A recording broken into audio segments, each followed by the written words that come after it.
Hi dears, എല്ലാവർക്കും നമസ്കാരം. മൗനരാഗത്തിന്റെ ഇനി വരാനിരിക്കുന്ന ഒരു ഗംഭീരമായിട്ടുള്ള വിശേഷത്തിലേക്ക് എല്ലാവർക്കും സ്വാഗതം. അതിനു മുന്നേ ആരെങ്കിലുമൊക്കെ ആദ്യമായിട്ടാണ് എൻ്റെ ഈ ഒരു ചാനൽ കാണുന്നതെങ്കിൽ നിങ്ങൾക്ക് ഇഷ്ടപ്പെട്ട് കഴിഞ്ഞാൽ ഇപ്പം തന്നെ ഒന്ന് ലൈക്ക് ചെയ്തേക്കണം കേട്ടോ. അപ്പോൾ സബ്സ്ക്രൈബ് ചെയ്ത് കാണാത്തവരൊക്കെ ഒന്ന് സബ്സ്ക്രൈബ് ചെയ്തുകൂടെ സപ്പോർട്ട് ചെയ്ത് കഴിഞ്ഞാൽ വലിയ ഹെൽപ്പായിരിക്കും. നമുക്ക് നേരെ കഥയിലേക്ക് പോയാലോ. അങ്ങനെ ദാ നമ്മുടെ സരയുവിൻ്റെയും അതുപോലെ മനുവിൻ്റെയും ആദ്യത്തെ കൺമണി, നമ്മുടെ കൺമണി കുഞ്ഞിൻ്റെ നൂലുകെട്ടൽ ചടങ്ങ് വളരെ ഗംഭീരമായിട്ട് തന്നെ ആ വീട്ടിൽ ആഘോഷമാക്കി നടത്തി.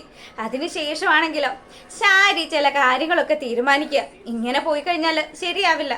ആ മനു ആണെങ്കിൽ നമ്മളെ രണ്ടുപേരെയും പറ്റിച്ച് പൈസ മേടിച്ചുകൊണ്ടിരിക്കുകയല്ലേ, ഇതിന് നിങ്ങൾക്ക് എന്തെങ്കിലും ഒരു കാര്യം ചെയ്യാൻ പറ്റുമോ എന്ന് ബഗാസുരൻ്റെ അടുത്ത് പോയി ചോദിക്കുക.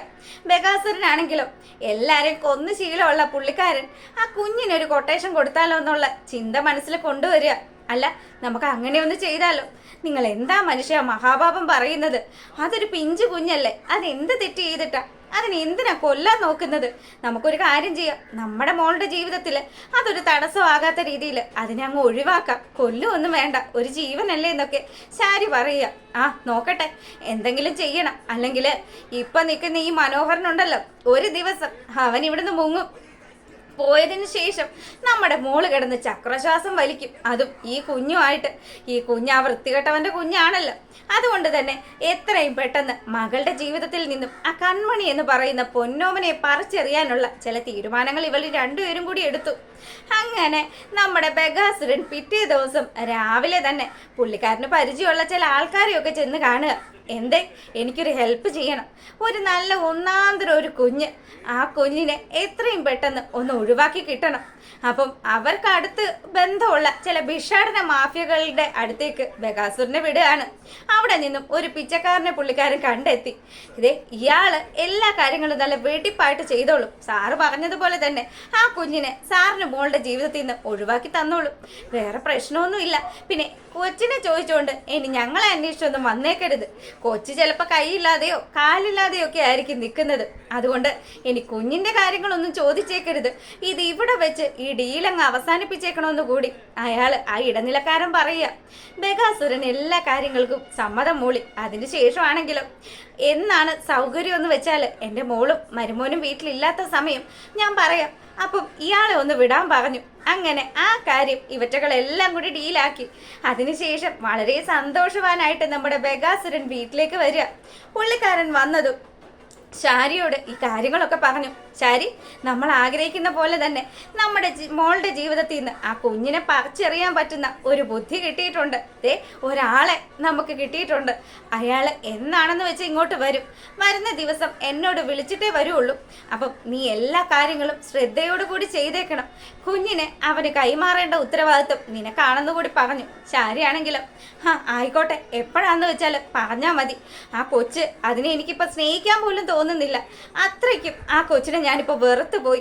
എനിക്ക് ആ കുഞ്ഞിൻ്റെ മുഖത്തേക്ക് നോക്കുമ്പോൾ ഉണ്ടല്ലോ ആ മനോഹരൻ്റെ മുഖം ഓർമ്മ വരുന്നത്. ചതിയൻ, ഇത്രയും കാലവും നമ്മുടെ മോളെ പറഞ്ഞ് പറ്റിക്കുമായിരുന്നല്ലോ. സത്യങ്ങളൊന്നും അവളോട് പറയാനും പറ്റുന്നില്ലല്ലോ. അതാണ് എൻ്റെ ഏറ്റവും വലിയ സങ്കടമെന്നും പറഞ്ഞ് ഇവരിങ്ങനെ നിന്ന് കയർത്ത് സംസാരിക്കുക. ആ സമയം ബഗാസുരനാണെങ്കിലോ എല്ലാത്തിനും ഒരു അന്ത്യം ഉണ്ടാകണമല്ലോ, അത് എത്രയും പെട്ടെന്ന് സാധിക്കണം. പിന്നെ നമ്മുടെ മോളുടെ സ്വഭാവത്തിൽ ചില മാറ്റങ്ങളൊക്കെ ഇപ്പം കണ്ടു തുടങ്ങിയിട്ടുണ്ട്. മോള് കൂടുതലായിട്ടും ഇപ്പം മനോഹരമായിട്ട് അടുത്ത് പോയിട്ടുണ്ടോ എന്നൊരു സംശയവും കൂടി ഇല്ലാതില്ല. എനിക്കും അങ്ങനെ തന്നെയാണ് തോന്നിയത്. അവൾ പഴയതുപോലെയൊന്നും അല്ല. അവൾക്കിപ്പോൾ എന്നോടും വലിയ സ്നേഹമൊന്നും ഇല്ലാന്ന് ശാരി ബഗാസുരൻ്റെ അടുത്ത് പറയുക. എന്തായാലും നമുക്ക് നോക്കാം നമ്മുടെ മോളുടെ നീക്കങ്ങൾ എങ്ങനെയാന്ന്.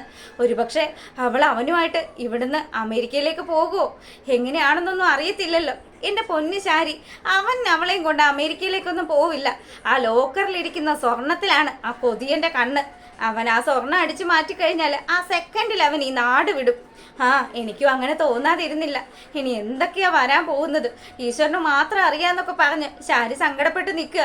പിന്നീട് വളരെ സന്തോഷത്തോടു കൂടി നമ്മുടെ കിരണും കല്യാണിയും ഒക്കെ കൂടി ഹാപ്പി ആയിട്ട് അങ്ങനെ മുന്നോട്ട് പോവുക.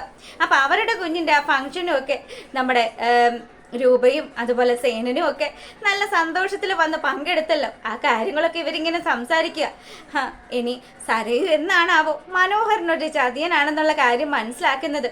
അത് മനസ്സിലാക്കി കഴിഞ്ഞാൽ പിന്നെ സരയുവിൻ്റെ സമനില തെറ്റുന്നതിൽ ഒരു സംശയവും ഇല്ല.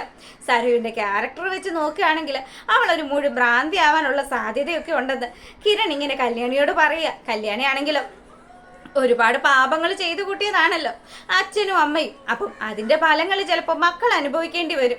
ഇതങ്ങനെ കണ്ടാൽ മതി കിരണേട്ട. അവൾക്ക് കിട്ടാനുള്ളത് ഈശ്വരൻ കഴുതി വെച്ചിട്ടുണ്ട്.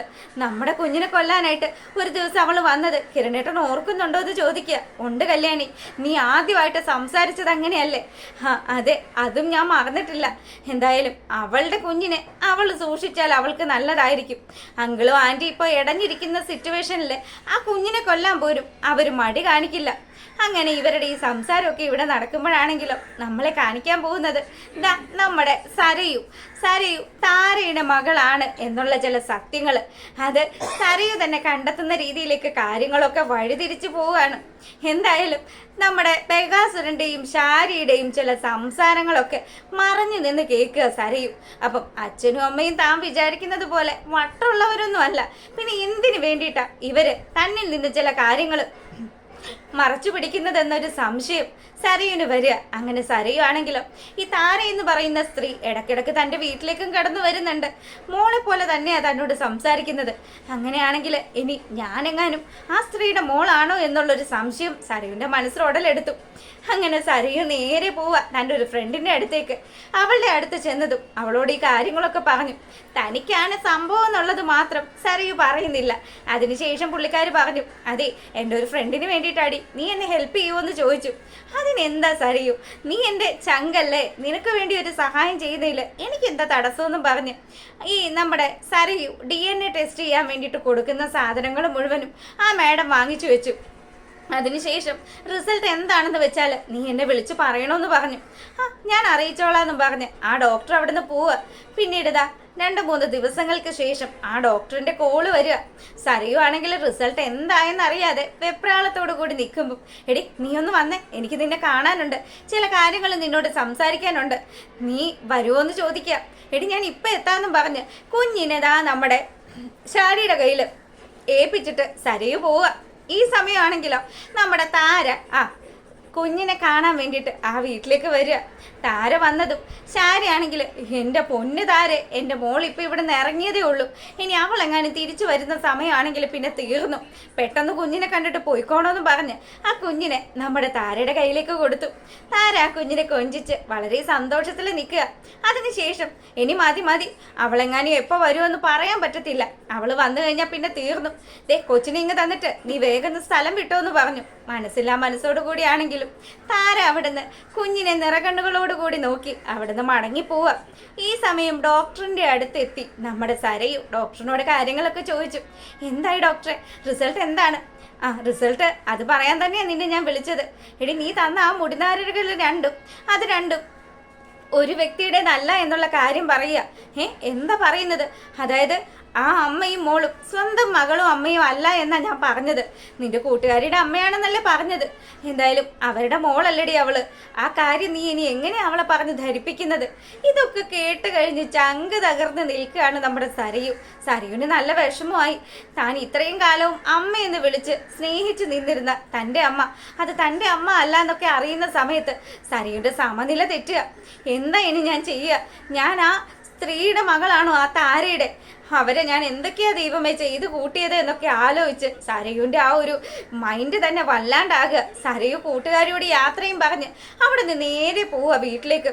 അപ്പം ഇവള് പോകുന്ന സമയമാണെങ്കിലും നമ്മളെ കാണിക്കുന്നത് ആ പിച്ചക്കാരനെ വിളിച്ചു വരുത്തിയിരിക്കുന്ന ശാരിയാണ്.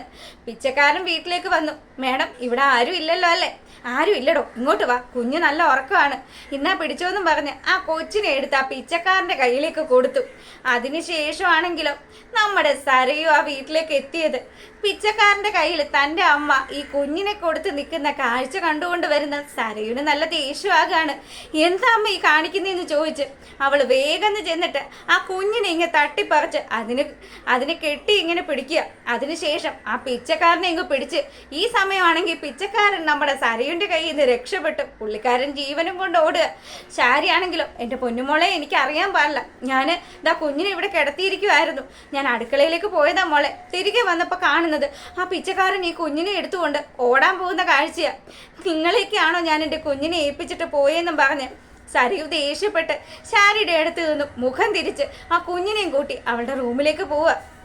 അതിനുശേഷം തൻ്റെ കുഞ്ഞിനെ എടുത്ത് നെഞ്ചോട് ചേർത്ത് കരയാൻ തുടങ്ങുകയാണ്. തൻ്റെ അമ്മ, താൻ ഇത്രയും കാലവും താൻ അമ്മ എന്ന് വിളിച്ച ആ സ്ത്രീ തൻ്റെ അമ്മയല്ലല്ലോ. ഇനി താൻ എന്തൊക്കെയാണ് ഇനി അനുഭവിക്കാൻ പോകുന്നത്? അച്ഛനും അമ്മയും തൻ്റേത് തന്നെയാണോ എന്ന് പോലും നമ്മുടെ സരയുടെ സംശയം തോന്നുകയാണ്. എന്തായാലും താരായിരിക്കും ഇനി എല്ലാവരും പറയുന്നത് പോലെ എൻ്റെ അമ്മ, അതുകൊണ്ടായിരിക്കുമോ അവരെന്നെ കാണാൻ വേണ്ടി ഇവിടെ വരുന്നത് എന്നുകൂടി ഇവളിങ്ങനെ ആലോചിച്ചും ചിന്തിച്ചും വിഷമിച്ചും ഒക്കെ നിൽക്കുന്ന സമയത്ത് മനോഹരൻ അങ്ങോട്ട് വരിക. അപ്പൊ ഇവളുടെ ഈ മട്ടും ഭാവമൊക്കെ കണ്ടു കഴിയുമ്പോൾ മനു ആണെങ്കിലോ, എന്ത് പറ്റി മോളൊന്ന് ചോദിക്കുക. അതെ മനുവേട്ട, എനിക്ക് ആരും ഇല്ല മനുവേട്ട, ഞാൻ ഇത്രയും കാലവും സ്വന്തമാണെന്ന് വിചാരിച്ച ആരും തന്നെ എനിക്കില്ല മനുവേട്ട എന്ന് പറഞ്ഞതും മനുവിനൊരു പേടി.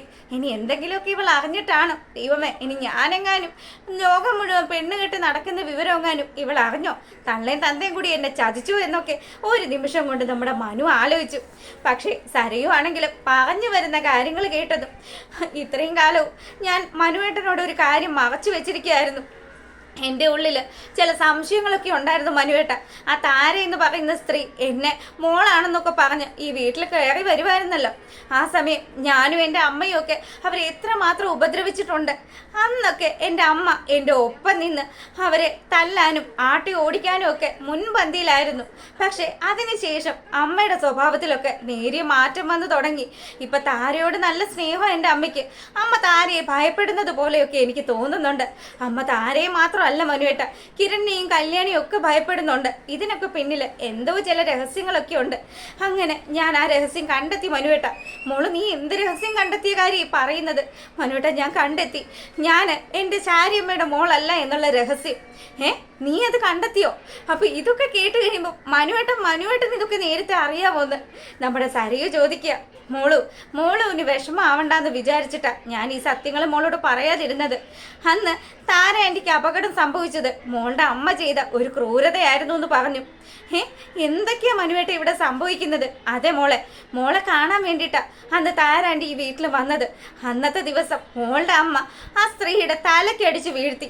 അതിനുശേഷമാണ് അവരെ കൊണ്ടുപോയി റോഡരികിൽ ഉപേക്ഷിച്ചത്. എന്തായാലും ഇതൊക്കെ അറിഞ്ഞിട്ടും മനുവേട്ടൻ എന്നോട് ഒരു വാക്കുപോലും പറഞ്ഞില്ലല്ലോ.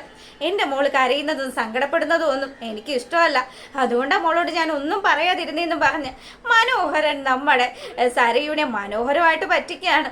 അപ്പൊ ഇവിടെ ഇവരുടെ ഈ ഒരു സ്നേഹവും ഒട്ടലും ഒക്കെ ഇനി എന്നാണ് അവ അവസാനിക്കാൻ പോകുന്നത്? സത്യങ്ങൾ ഓരോന്നും ആയിട്ട് നമ്മുടെ സരയു മനസ്സിലാക്കിക്കൊണ്ടിരിക്കുന്ന സമയത്ത് ഈ മനു ഒരു കാര്യം കൂടി മനസ്സിലാക്കുക. ഇത്രയും ദിവസവും ബകാസുരനെയും അതുപോലെ തന്നെ ശാരിയെയും താൻ നിലക്ക് നിർത്തിയിരുന്നത് സരയു ഇവരുടെ മകളല്ല എന്നുള്ള കാര്യം പറഞ്ഞുകൊണ്ടാണല്ലോ. അതുകൊണ്ട് തന്നെ ഇപ്പം ആ രഹസ്യം അവളായിട്ട് തന്നെ കണ്ടെത്തിയ സ്ഥിതിക്ക് ഇനി താൻ എന്ത് പറഞ്ഞ് ഇവിടെ നിൽക്കും? എത്രയും പെട്ടെന്ന് തന്നെ ഇവിടുന്ന് കിട്ടപ്പോലുള്ള സാധനങ്ങളും അടിച്ചു മാറ്റി മുങ്ങണം എന്നുള്ള ഒരു കാര്യം മനു ഇങ്ങനെ ആലോചിച്ചുകൊണ്ട് നിൽക്കുക. ആ സമയവും നമ്മുടെ മനുവിന് ചില മാറ്റങ്ങളും ഒക്കെ ഉണ്ട്. കുഞ്ഞിൻ്റെ കാര്യത്തിൽ സരയുനോടൊരു സെൻറ്റിമെൻസും ഇല്ലെങ്കിലും ആ കുഞ്ഞിനെ അവൻ സ്നേഹിക്കാൻ തുടങ്ങിയിരിക്കുന്നു. ആദ്യമായിട്ട് ഒരുപാട് കുഞ്ഞുങ്ങളൊക്കെ ഉണ്ടെങ്കിലും നമ്മുടെ മനുവിന് ഇപ്പം കൺമണി കുഞ്ഞിന് അത്ര കണ്ടങ്ങ് ഇഷ്ടമായി തുടങ്ങുകയാണ്. അതൊക്കെയാണ് കേട്ടോ ഇനി വരുന്ന വിശേഷങ്ങൾ.